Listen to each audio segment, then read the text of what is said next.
Pinaalalahanan tayo nitong si Chinese Ambassador sa Pilipinas na si Huang Xilian na dapat daw tayong dumistansya sa kasarinlan o soberenya ng Taiwan at sa halip ay itigil na ang balikatan exercise ng ating militar at mga sundalong Amerikano sa ilalim ng Enhanced Defense Cooperation Agreement. Marami ang nagduda sa pahayag nitong si Huang. Pero teka, sino ba ang nauna? Hindi ba China ang tila lumalabag sa mga usapan at kasunduan? Dekada 90 pa nang magsimula silang gumawa ng mga artificial island, hindi sa kanilang karagatan, kundi sa West Philippine Sea na teritoryo natin. 7 na ang mga artificial island na ito, na noong una, sabi ng mga incheck ay pahingahan lamang ng kanilang mga mangingisda. Yun ngang sa Mischief Reef na bahagi ng karagatan na nasasakupan talaga natin, ay tila bas militar na nila ang porma. Para kanino ito? Ano ang kanilang balak at nagtayo sila ng mga ganitong pasilidad? Noong nakaraang administrasyon, tila tinuturing pa nila ang Pinas na probinsya. Hindi na dahil ang mga Filipino ay walang pag-uugaling mapagsamantala. Sabi nga ng Pangulong Bongbong Marcos, ang mga Pinoy ay kaibigan ng lahat. Kailanman hindi tayo nagpahayag ng mga anti-China move. Sinisikap pa rin natin daanin sa magandang usapan ang mga posibleng maging problema sa mga ikinakikilos ng ating mga kapitbahay na mga bansa, lalo na dito sa rehiyon ng Asia.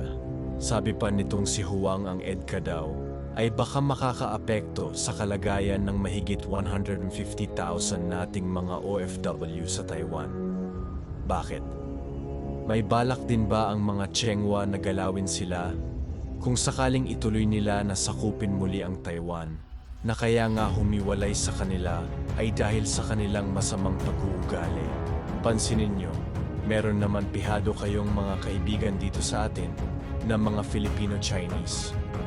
Hindi ba magaan ang pakikitungo natin sa kanila dahil sila ay ganoon din sa atin? Bakit ko ipinupunto ito? Dahil taglay na ng mga Filipino-Chinese na mga ito, ang ugaling Filipino, ang maging mahusay sa pakikisama.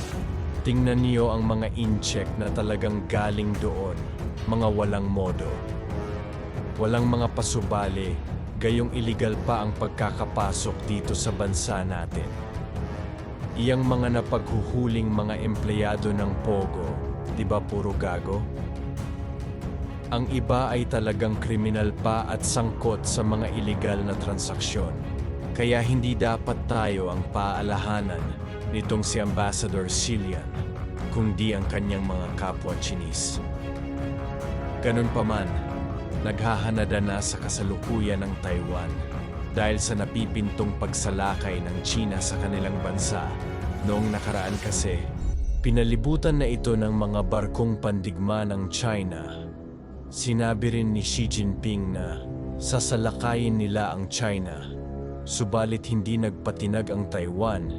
Itinaas nito ang alarma ng kanilang militar at ginawa nilang aktibo ang mga missile nito sa kanilang paligid. Ganon din ang Pilipinas dahil ito'y hindi malabong madamay sa digmaan ng dalawa. Nangangamba ngayon ang Taiwan at Pilipinas dahil sa anumang oras ay sasalakay na ang China.